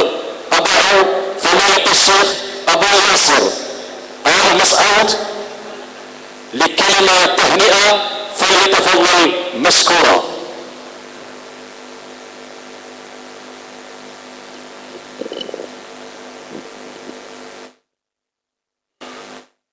بسم الله الرحمن الرحيم، والحمد لله رب العالمين، وصلى الله وسلم وبارك على نبينا محمد وعلى آله وصحبه وأتباعه إلى يوم الدين، وسلم تسليما كثيرا. أما بعد، فضيلة شيخنا الشيخ عمر سلمي، فضيلة الشيخ الدكتور حسين مدوري، أيها الحفل الكريم، أيها الجمع المبارك، إنه لمن الشرف لي في هذه الساعة أن أقف لأحييكم وأقول لكم السلام عليكم ورحمة الله وبركاته، سائلا المولى جل وعلا كما يسر لي هذه الخطى لأن أقف أمام هذا الجمع المبارك الذي أقبل على حب كتاب الله جل وعلا وعلى ما يعينه على صلاح نفسه وإصلاحها. أسأل الله جل وعلا أن يحقق لنا ولكم ما نأمل ونرجو، وأبشر الجميع أن مثل هذه اللقاءات ومثل هذه المؤتمرات المباركة لها نفع عظيم ولها أثر كبير. فلقد رأيت بالأمس في أثناء الجولة التي مررت بها على هذا المؤتمر كثير مما يثلج الصدر وتسر به العين ويقر به الفؤاد. فأسأل الله جل وعلا أن يجزي إخواننا القائمين على مثل هذه البرامج خير الجزاء فيما بذلوا من أوقاتهم وأموالهم، وأن يجزيهم عنا وعنكم خير الجزاء. وفي الختام لا يسعني إلا أن أنقل تحيات إخوانكم من المملكة العربية السعودية ومن الجالية المليبارية التي يحتضنها مجمع الفرقان الخيري في مدينة الرياض، شاكرا لكم هذا الجهد وهذا العطاء، وسائلا الله جل وعلا أن يجمعنا وإياكم في دار كرامته ومستقر رحمته. والسلام عليكم ورحمة الله وبركاته. السلام عليكم ورحمة الله وبركاته. نشكر لفضيلة الشيخ أبو ياسر على كلماته الطيبة عن هذا المؤتمر الكريم. ഏറ്റവും ആദരണീയരായിട്ടുള്ള ഈ പ്രസ്ഥാനത്തിൻ്റെ നായകന്മാരായ CP ഹുസൈൻ മടവൂർ, മറ്റ് പ്രധാനപ്പെട്ട പണ്ഡിതന്മാരെ, നേതാക്കന്മാരെ, ഈ ജനമഹാസാഗരത്തിന് സാക്ഷികളായിട്ടുള്ള ഇസ്ലാഹി പ്രവർത്തകരെ, അസ്സലാമു അലൈക്കും വറഹ്മത്തുള്ളാഹി വബറകാതുഹു. ഇത്തരത്തിലൊരു വലിയ മഹാസമ്മേളനത്തിൽ സംബന്ധിക്കുവാൻ സാധിച്ചതിൽ ഞാൻ ഏറെ സന്തോഷിക്കുകയും സർവശക്തനായ റബ്ബിനെ ഏറെ സ്തുതിക്കുകയും ചെയ്യുന്നു. അൽഹംദുലില്ലാ. ഏറെ അത്ഭുതാവഹമായ കാര്യങ്ങളാണ് എനിക്ക് ഈ സമ്മേളനത്തിൽ ഇന്നലെയും ഇന്നുമായി കാണുവാൻ സാധിച്ചത്. ഈ സമ്മേളനത്തിന്റെ മുക്കുമൂലകളിലൂടെ നടക്കുമ്പോൾ ഞാൻ കണ്ട കാഴ്ചകളിൽ ഏറെ പ്രയാസം സഹിച്ച്, ഏറെ ക്ഷമയോടുകൂടെ, ഏറെ അധ്വാനത്തോടുകൂടെ, ഏറെ ത്യാഗത്തോടുകൂടെ ഈ സമ്മേളനത്തിന്റെ വിജയത്തിനു വേണ്ടി പ്രവർത്തിക്കുന്ന പ്രവർത്തകന്മാരെയും നേതാക്കന്മാരെയും പണ്ഡിതന്മാരെയും കാണുകയുണ്ടായി. അവർക്കെല്ലാവർക്കും അവരുടെ നാളെ പരലോകത്തേക്കുള്ള അമലുകളുടെ കൂട്ടത്തിൽ ഒരു സ്വാലിഹായ അമലായി ഈ കർമ്മം സ്വീകരിക്കട്ടെ എന്ന് ഞാൻ ആത്മാർത്ഥമായി പ്രാർത്ഥിക്കുകയാണ്. ഇതുപോലെ ഒരു മഹാസംഗമത്തിന് സാക്ഷികളാകുവാൻ സാധിക്കുന്ന നിങ്ങളൊക്കെ സന്തോഷവാന്മാരാകുന്നു. ഈ ഒരു സന്ദർഭത്തിൽ ചുരുങ്ങിയ വാക്കുകളിൽ എനിക്ക് നിങ്ങളോട് പറയുവാനുള്ളത്, ഇതുപോലെയുള്ള ദഅവ സംരംഭങ്ങൾ പ്രബോധന രീതിയിൽ സജീവമായി മുന്നോട്ട് പോകുക എന്നാണ്. ഒരൊറ്റ വാക്കുകൂടെ പറഞ്ഞുകൊണ്ട് അവസാനിപ്പിക്കുകയാണ്. സൗദി അറേബ്യയുടെയും അതിന്റെ ഔദ്യോഗികമായ പദപ്രബോധന വിഭാഗമായ ജാലിയാത്തുകളുടെയും തഹ്ഫീദുൽ ഖുർആൻ വിഭാഗത്തിന്റെയും ഒക്കെ എല്ലാവിധത്തിലുള്ള ആശംസകളും ആശീർവാദങ്ങളും പ്രാർത്ഥനകളും സർവ്വവിധ പിന്തുണയും നിങ്ങളുടെ പ്രവർത്തനങ്ങൾക്കും ഭാവി പദ്ധതികൾക്കും ഈ സമ്മേളനത്തിനും ആത്മാർത്ഥമായി ഔദ്യോഗികമായി അറിയിച്ചുകൊണ്ട് നമ്മുടെ പ്രവർത്തനങ്ങൾ അല്ലാഹു സ്വീകരിക്കുമാറാകട്ടെ എന്ന് ഞാൻ ആത്മാർത്ഥമായി പ്രാർത്ഥിക്കുന്നു. വആഖിറു ദഅവാന അനിൽ ഹംദുലില്ലാഹി റബ്ബിൽ ആലമീൻ. അസ്സലാമു അലൈക്കും വറഹ്മത്തുള്ളാഹി വബറകാതുഹു.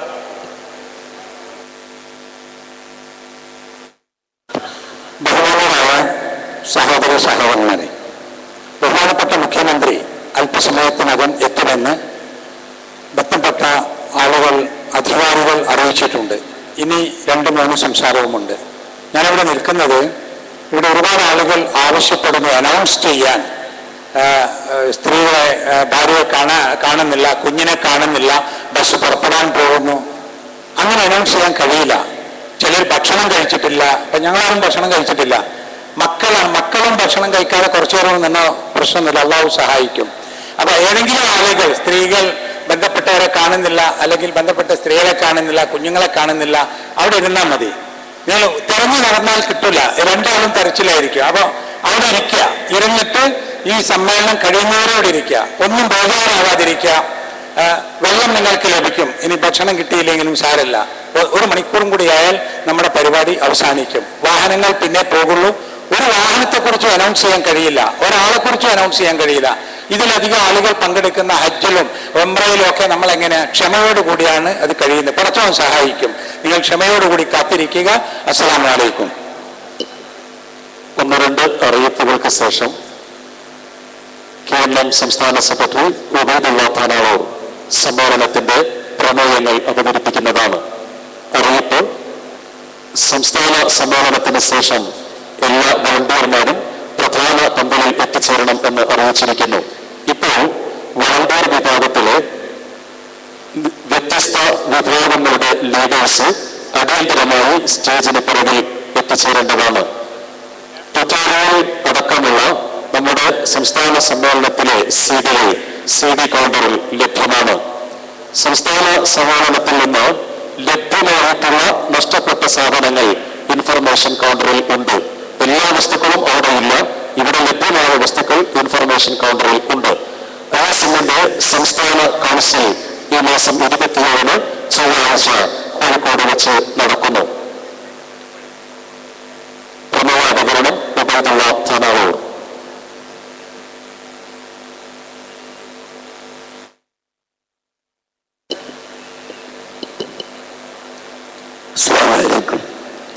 സ്റ്റേജിനുപേക്ഷിതരായ പണ്ഡിതന്മാരെ, നേതാക്കന്മാരെ, സഹോദരി സഹോദരങ്ങൾ, മുജാഹിദ് 8ാം സംസ്ഥാന സമ്മേളനത്തിന്റെ സമാപന സമ്മേളനത്തിൽ അവതരിപ്പിക്കുന്ന പ്രമേയങ്ങൾ: 1. രാജ്യം അഭിമുഖീകരിക്കുന്ന ഫാസിസ്റ്റ് ഭീഷണിയെ ചെറുക്കാൻ രാജ്യത്തെ മതനിരപേക്ഷകൾ കൂടുതൽ താഴ്ന്നതാണെന്ന് ഈ സമ്മേളനം ആവശ്യപ്പെടുന്നു. 2. രാജ്യത്തെ ജനങ്ങളെ സാമുദായികമായി ഭിന്നിപ്പിച്ച് അധികാരത്തിലേറാൻ സംഘപരിവാര സംഘടനകൾ ആസൂത്രിത ശ്രമങ്ങൾ നടത്തുന്നുണ്ടെന്ന രഹസ്യം പരസ്യമായിട്ടും മതേതര രാഷ്ട്രീയ നേതൃത്വങ്ങൾ കുറ്റകരമായ അലങ്കാരം കാണിക്കുന്നതായി മനസ്സിലാക്കുന്നു. മുസാഫിർമാരുണ്ടായ മുസ്ലിം വിരുദ്ധ കലാപം അനർത്ഥ ചെയ്യുന്നതിലും ദുരിതബാധിതരെ പുനരധിവസിക്കുന്നതിലും മതനിരപേക്ഷകൾ നേതൃത്വം നൽകുന്ന കേന്ദ്ര സംസ്ഥാന സർക്കാരുകൾക്ക് പരാജയം സംഭവിച്ചിട്ടുണ്ടെന്ന് ഈ യോഗം വിലയിരുത്തുന്നു. മുസഫർ നഗറിൽ നിന്നും ജീവരക്ഷാർത്ഥം അഭയാർത്ഥിയിലെത്തിയ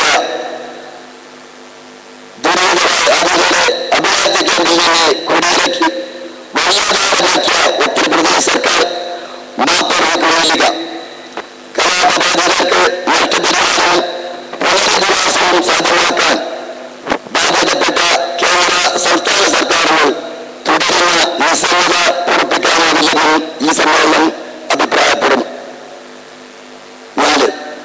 ഗുജറാത്ത് കലാപത്തിലെ ഇരകൾക്ക് നീതി ലഭിക്കുന്നതിനും മതനിരപേക്ഷകൾ അലങ്കാരം കാണിക്കുകയാണ്. 79,000 കുടുംബങ്ങൾക്ക് തങ്ങളുടെ വാസസ്ഥലങ്ങളിലേക്ക് ഇനിയും തിരിച്ചു പോകാൻ കഴിഞ്ഞിട്ടില്ല. ഇക്കാര്യത്തിൽ മതേതര കക്ഷികൾ നിസ്സംഗത പുറത്തുകയാണെന്നും ഈ സമ്മേളനം വിലയിരുത്തുന്നു. 5. ഭരണകൂട ധീരതയ്ക്ക് നേതൃത്വം നൽകിയ നരേന്ദ്രമോദിയെ നിയമത്തിന് മുന്നിൽ കൊണ്ടുവരുന്നതിന് ഭരണപരമായ നടപടി സ്വീകരിക്കുന്നതിനും ജനകീയ പ്രക്ഷോഭങ്ങൾ സംഘടിപ്പിക്കുന്നതിനും കേന്ദ്ര ഭരണകൂടത്തിന്റെയും ഇടത് മതേതര ഭീതിയുടെയും പരാജയമായിരിക്കും അടുത്ത പൊതുതെരഞ്ഞെടുപ്പിൽ പ്രതിഫലിക്കുമെന്നും ഈ സമ്മേളനം ആശങ്കപ്പെടുന്നു. അന്ധവിശ്വാസങ്ങളെ പുതിയ രൂപത്തിൽ അവതരിപ്പിച്ച് യഥാർത്ഥ തൗഹീദ് വിശ്വാസം മാറ്റിമറിക്കാനുള്ള ഗൂഢതന്ത്രങ്ങളെ സമൂഹം തിരിച്ചറിയണം. 7. തീവ്ര ആത്മീയതയുടെ പ്രൊഫഷണൽവൽക്കരണവും അതുണ്ടാക്കുന്ന ദൂരവ്യാപകമായ ഭവിഷ്യത്തുകളും വിദ്യാർത്ഥി സമൂഹത്തിൽ പ്രശ്നങ്ങൾ സൃഷ്ടിക്കും. 8. കേരളത്തിന് പുറത്ത് ഇന്ത്യയിലെ വിവിധ സംസ്ഥാനങ്ങളിൽ ന്യൂനപക്ഷങ്ങളിൽ നിന്നും ഉദ്യോഗസ്ഥ രംഗത്തും വിദ്യാഭ്യാസ രംഗത്തും SC/ST വിഭാഗത്തിലേക്കാക്കും പിന്നിലുള്ള വസ്തുത വിസ്മരിക്കാവുന്നതല്ല. കേരളത്തിലെ ഉന്നത തസ്തികകളിൽ ഇന്ന് മുസ്ലിങ്ങൾക്ക് അർഹമായ പ്രാതിനിധ്യം ലഭിച്ചിട്ടില്ലെന്നും ഇത് സാധ്യമാക്കാൻ പ്രത്യേക നിയമം നടത്താൻ സർക്കാർ നടപടി സ്വീകരിക്കണമെന്നും സമ്മേളനം ആവശ്യപ്പെടുന്നു. സോഷ്യൽ മീഡിയ ഉപയോഗം വർദ്ധിച്ചു വരുന്ന സാഹചര്യത്തിൽ അതിന്റെ ദുരുപയോഗം തടയാൻ നിയമനിർമ്മാണം നിലവിലുള്ളതും ഇൻഫർമേഷൻ ടെക്നോളജിയുടെ ഉപയോഗം മനുഷ്യരുടെ വളർച്ചയും പുരോഗതിയുമാണ് പ്രധാനം ചെയ്യേണ്ടതെന്നും മിസ്കോളുകളും ഇമെയിലുകളും തെറ്റായ സന്ദേശങ്ങളും അയച്ച് യുവതലമുറയെ വഴിതെറ്റിക്കുന്ന പ്രവണത സർക്കാർ നിയമം മൂലം തടയണമെന്നും സമ്മേളനം ആവശ്യപ്പെടുന്നു. സ്കൂളുകളിലെ മാനേജ്മെന്റുകൾ അധ്യാപനത്തിന് കുറവാണെന്ന സമ്പ്രദായവും വിദ്യാർത്ഥി പ്രവേശനത്തിന് സംഭാവനയാവുന്ന പ്രവണതയും വർദ്ധിച്ചു വരികയാണ്. നിലവിലുള്ള ദുഷ്ടപ്രവണതയിൽ പിൻവലിക്കുന്നതിന് പുതിയ നിയമം നിർമ്മിച്ച് സർക്കാർ ഈ മേഖലയെ സംശുദ്ധമാക്കണമെന്നും സമ്മേളനം ആവശ്യപ്പെടുന്നു. ജോലിയിൽ പ്രവേശിച്ച് വർഷങ്ങൾ കഴിഞ്ഞിട്ടും അംഗീകാരം ലഭിക്കാതെ വിദ്യാർത്ഥികളുടെ പ്രശ്നം മാനസികമായിക്കൊണ്ട് അവർക്ക് ഉടൻ നൂതന അംഗീകാരം നൽകാൻ സർക്കാർ തയ്യാറാകണമെന്നും സർക്കാരിനോട് ആവശ്യപ്പെടുന്നു.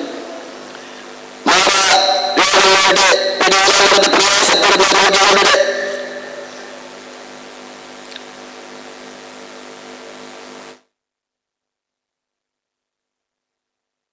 ചികിത്സക്കായി ദൂരസ്ഥലങ്ങളിൽ പോകേണ്ടി വരുന്ന അവസരങ്ങളിൽ ക്യാൻസർ പോലെയുള്ള മാരകമായ രോഗം ബാധിച്ച രോഗികൾക്ക് ട്രെയിനുകളിൽ യാത്രാ സൗകര്യം എളുപ്പമാക്കണമെന്നും യോജിക്കണമെന്നും സമ്മേളനം ആവശ്യപ്പെടുന്നു.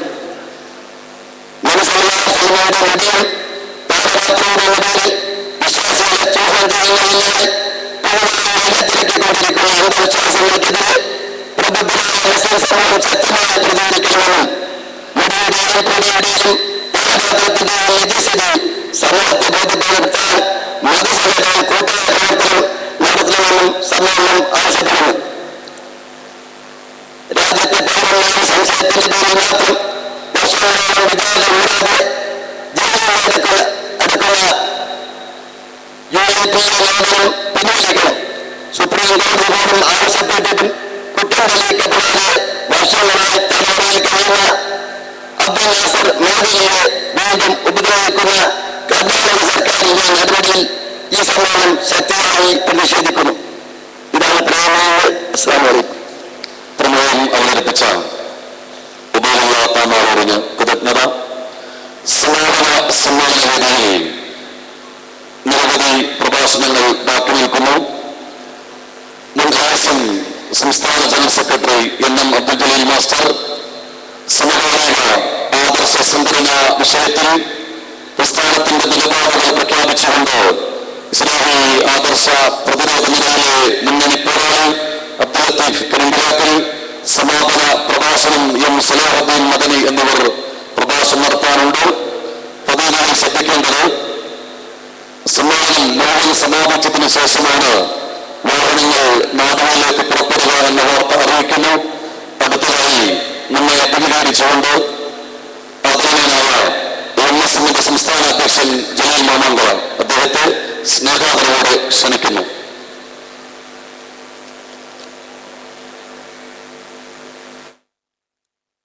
അസ്സലാമു അലൈക്കും വറഹ്മത്തുള്ളാഹി വബറകാതുഹു. അൽഹംദുലില്ലാഹ് വസ്സലാത്തു വസ്സലാമു അലാ റസൂലിൽ അമീൻ വഅലാ ആലിഹി വസഹ്ബിഹി അജ്മഈൻ. അമ്മാ ബഅദ്. വേദിയിലുള്ള ബഹുമാനീയരായ ഈ പ്രസ്ഥാനത്തിന്റെ സഹോദരരായ നേതാക്കന്മാരെ, എന്റെ ശബ്ദം ശ്രമിക്കുന്ന സ്നേഹം നിറഞ്ഞ ഉമ്മമാരെ, ഉപ്പമാരെ, സഹോദരന്മാരെ, സഹോദരികളെ, നമ്മുടെ ഈ സമ്മേളനം പ്രഖ്യാപിച്ചത് മുതൽ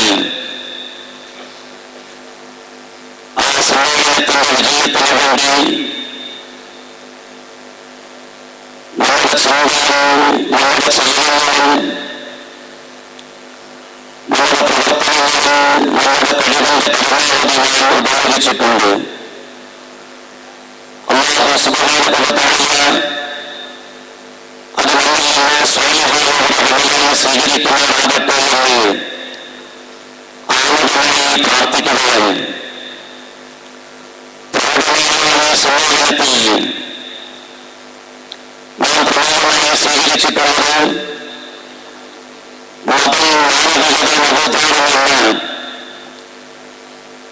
കായിക പ്രസക്തിയുള്ള ഒരു പ്രമേയവും ഈ പ്രമേയത്തെ അധികരിച്ചുകൊണ്ട് കേരളക്കരയിൽ ഗ്രാമങ്ങളിൽ പട്ടണങ്ങളിൽ ഈ ആദർശ പ്രസ്ഥാനത്തിന്റെ ആദർശം ഉച്ചസ്ഥലം പ്രഖ്യാപിച്ചുകൊണ്ട് കേരളക്കരയിലെ പിതാവിന്റെ മഹോത്ഥാനത്തിന് ഞാൻ കുറിച്ചിരിക്കുകയാണ്. ഈ പ്രമേയത്തെക്കുറിച്ച് കലാലയങ്ങളും ക്യാമ്പസുകളും വിദ്യാർത്ഥികളുമായി ചർച്ച ചെയ്യുമ്പോൾ ജീവിതത്തിൽ പകർത്തുകയും ചെയ്യേണ്ടതിന്റെ അനിവാര്യതയെക്കുറിച്ചും ആവശ്യകതയെക്കുറിച്ചും വളരെ പ്രാധാന്യമായ വിശുദ്ധ ഖുർആൻ വിശുദ്ധ ഇസ്ലാം മാനവരാശിയെ പഠിപ്പിക്കുന്നുണ്ട്.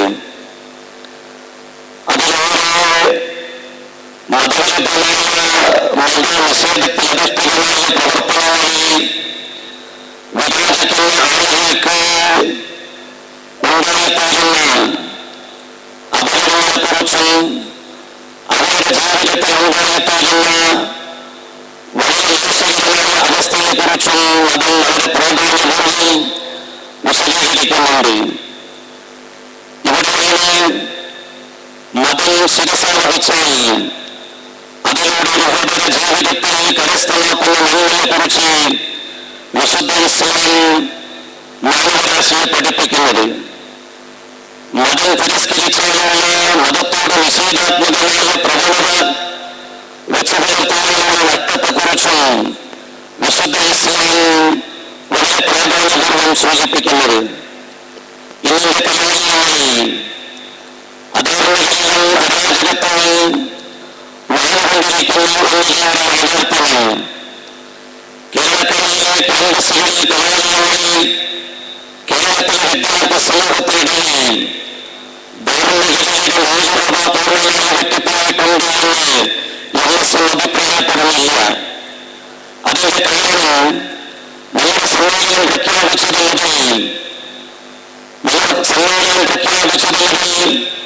കേരളത്തിന്റെ കലാലയങ്ങളിൽ കേരളക്കരയിൽ ഈ ആദർശത്തെ ഈ കേരളത്തിന്റെ പ്രമേയത്തെ വളരെ പ്രാധാന്യപൂർവ്വം പ്രഖ്യാപിച്ചതിൽ കേരളത്തിലെ വിദ്യാർത്ഥികൾക്കുള്ള പങ്ക് ചെറുതല്ല. നമ്മുടെ സമ്മേളനം തുടങ്ങുന്നതിന് മുമ്പ് 26-ാം തീയതി ഈ സമ്മേളനത്തിൽ ആരംഭിച്ച മെസ്സേജ് മെഡിക്കൽ എക്സിബിഷൻ അതിലേക്ക് പതിനായിരക്കണക്കിന് ആളുകൾ അവരുടെ ആദർശത്തെക്കുറിച്ച് അവരുടെ ആശയത്തെക്കുറിച്ച് അവരുടെ വിശ്വാസത്തെക്കുറിച്ച് ഒരു പുനർവിചിന്തനത്തിന് ആയിരിക്കും തയ്യാറായത് കേരളത്തിലെ ധാർമ്മിക വിദ്യാർത്ഥി പ്രസ്ഥാനമായ യോസന്റെ ചുണക്കുട്ടികൾ നിർവഹിച്ച വളരെ പ്രാധാന്യം ലഭിക്കുന്ന ഒരു പ്രവർത്തനമാണ് ഈ സമ്മേളനം സാക്ഷ്യം വഹിച്ചതാണ്. വിദ്യാർത്ഥികളെ സംബന്ധിച്ചിടത്തോളം അവരുടെ സ്ക്രീനിൽ ജീവിക്കുന്ന വിദ്യാർത്ഥികൾ അവരുടെ സ്ക്രീനുകൾ മൊബൈലിന്റെയും ലാപ്ടോപ്പിന്റെയും കമ്പ്യൂട്ടറിന്റെയും ടേബിളിന്റെയും ലാപ്ടോപ്പിന്റെ കൈകളിലും കൊണ്ട് ലാപ്ടോപ്പിൽ മാറുന്ന ചിത്രങ്ങൾക്ക് മുമ്പിലും മാറുന്ന ലോകങ്ങൾക്ക് മുമ്പിലാണ് അവർ ജീവിക്കുന്നത്. ഇവിടെ ആദർശത്തെയാണ് അവർക്ക് പഠിപ്പിച്ചു കൊടുക്കുന്നത്. എന്നാൽ പലപ്പോഴും ക്യാമ്പസുകളിൽ അധാർമികത്വത്തിന്റെയും അധാർമികതയുടെയും വേലായത്വം ഉണ്ടായിട്ടുണ്ടെന്ന് നമുക്ക് നിഷേധിക്കാൻ കഴിയുകയില്ല. അതുകൊണ്ടാണ് ആധുനിക പത്രമാധ്യമങ്ങൾ വരച്ചു കാണിക്കുന്നത് വളരെ പ്രധാനമായ വലിയ അപകടകരമായ കാഴ്ചകളാണ് കൊണ്ടുകൊണ്ടിരിക്കുന്നത്. പലരും നമുക്ക് പറയാനുണ്ടാകും, പലരും തെറ്റിദ്ധരിച്ചുകൊണ്ട് സംസാരിക്കുന്നത് വിജയിക്കുന്നവരാണ്. കേരളത്തിലെ അടുത്ത് പ്ലസ് ടുവിൽ പഠിക്കുന്ന വിദ്യാർത്ഥിയെ കുറിച്ച് പത്രമാധ്യമങ്ങളിൽ റിപ്പോർട്ടുണ്ട്. അതിങ്ങനെയാണ്, പ്ലസ് ടുവിൽ പഠിക്കുന്ന 17 വയസ്സായ വിദ്യാർത്ഥി ആ വിദ്യാർത്ഥിക്ക് അവരുടെ ഷർട്ടിന്റെ ബട്ടൺസ് ഇടാൻ ഒരു ദിവസം അവരെ കഴിയുന്നില്ല.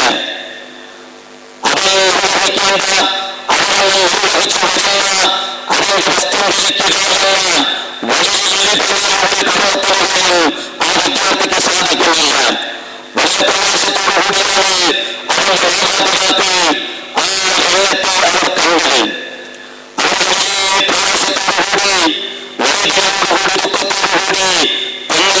ഹോസ്പിറ്റലിലേക്ക് കൊണ്ടുപോയി. കൊണ്ടുപോകാൻ അതിനാണ് വിവിധങ്ങളായ ടെസ്റ്റുകളും ചികിത്സയ്ക്കും ശേഷം അവസാനം അവരെ കൊണ്ടുപോകുന്നത് അവരുടെ യഥാർത്ഥത്തിലുള്ള സ്ഥലത്തേക്ക് അവിടെ വെച്ചുകൊണ്ട് അവരെ കൊണ്ട് കാര്യങ്ങൾ സംസാരിച്ചു, അവരുടെ വിഷയങ്ങൾ അന്വേഷിച്ചു. അവർ പറഞ്ഞു, എന്റെ പിതാവ് ഗൾഫിൽ നിന്ന് വന്നത് 5 ദിവസമായി ഗൾഫിൽ നിന്ന് വന്നിട്ട് അതിനുശേഷം ഞാനും ഉപയോഗിക്കുന്ന മഴക്കാലങ്ങളിൽ എനിക്ക് ഉപയോഗിക്കാൻ കഴിഞ്ഞിട്ടില്ല. ഞാൻ സേവിക്കുന്ന റബ്ബ് എനിക്ക് സേവിക്കാൻ കഴിഞ്ഞിട്ടില്ല എന്നതുകൊണ്ട് ഈ ജനസാഗരത്തിൽ ഒരുമിച്ച് കൂടിയിട്ടുള്ള പ്രിയപ്പെട്ട രക്ഷിതാക്കളെ, പ്രിയപ്പെട്ട നേതാക്കളെ, നിങ്ങളുടെ യുവസിമാർക്ക് പറയാനുള്ളത് നിങ്ങളെക്കാൾ കൂടുതൽ അവരുടെ ധാർമ്മികതയുടെ നന്മയുടെ പക്ഷം ആഗ്രഹിക്കുകയും അതിനുവേണ്ടി അഹോരാത്രം പ്രവർത്തിക്കുകയും ചെയ്യുന്ന സമയത്ത് നിങ്ങളുടെ മക്കളെ നിങ്ങൾക്ക് ആവശ്യമാണ് എന്നാണ് ഈ അവസരത്തിൽ പ്രിയപ്പെട്ടവരെ പറയാനുള്ളത്. പിതാവിനെ കാണാൻ, പിതാവിനെ കാണാൻ ജേട്ടനെയും സഹോദരനെയും സഹോദരിയെയും ആ രൂപത്തിൽ കാണാൻ കഴിയാത്ത ഒരു തലമുറ വളർന്നുവരുന്നുണ്ട് എന്നത് ഒരു യാഥാർത്ഥ്യം. അതുകൊണ്ടാണ് വളരെ ബലിയായ ഒരു വിദ്യാർത്ഥി നിരന്തരമായിക്കൊണ്ട് ഗൾഫിലുള്ള പിതാവിന്റെ നാട്ടിലേക്ക് വരികയും തന്റെ വിവിധ സംസ്ഥാനങ്ങളിലൂടെ സ്വീകരിച്ച് ഇന്നും ഒരുപാട് പണങ്ങളുള്ള ആ ബലിതരായ വിദ്യാർത്ഥി ഒരു ദിവസം പങ്കെടുക്കാനായിട്ട് കഴിയില്ല. നമസ്കാരത്തിൽപ്പെട്ട ചെറുതുകൊണ്ട് മുട്ടോടെ അടിച്ചു കൊലപ്പെടുത്തിയ വാർത്ത നിങ്ങൾ കേൾക്കുന്നത് അതെന്റെ മകനാണോ, എന്റെ അയൽവാസിയാണോ, എന്റെ ജില്ലക്കാരനാണോ എന്ന് പറഞ്ഞുകൊണ്ട് ആശ്വസിക്കുന്ന ഒരു കാര്യം ധാർമ്മികതയുടെ നമുക്ക് സാധിക്കേണ്ടതുണ്ട്. ആധുനികതയുടെ ട്രെൻഡ് എന്ന് പറയുന്നത് സ്വന്തം സ്വന്തം പിതാവിനോട് വളരെ മോശമായിക്കൊണ്ട് സംസാരിച്ച് തന്റെ ലാപ്ടോപ്പിന്റെ മുന്നിലേക്ക് വന്ന് അവിടെ നേരിടുന്ന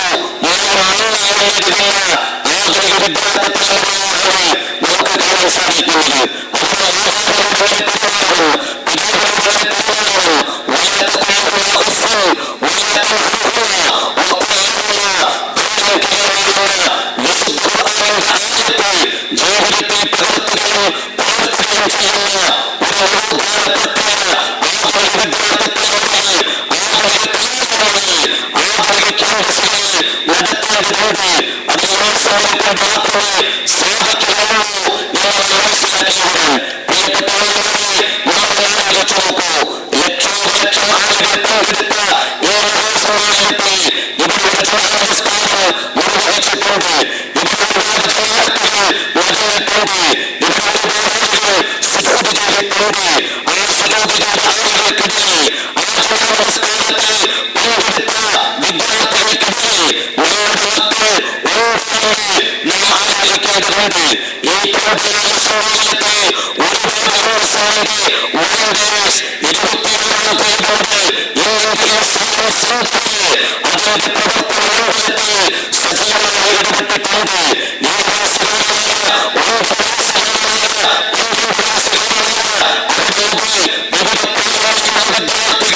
മനസ്സെട്ടിട്ടുണ്ട്. വിവിധ രൂപങ്ങളെക്കുറിച്ച്, വിവിധ ആശയങ്ങളെക്കുറിച്ച് അവരെ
ചരിത്രം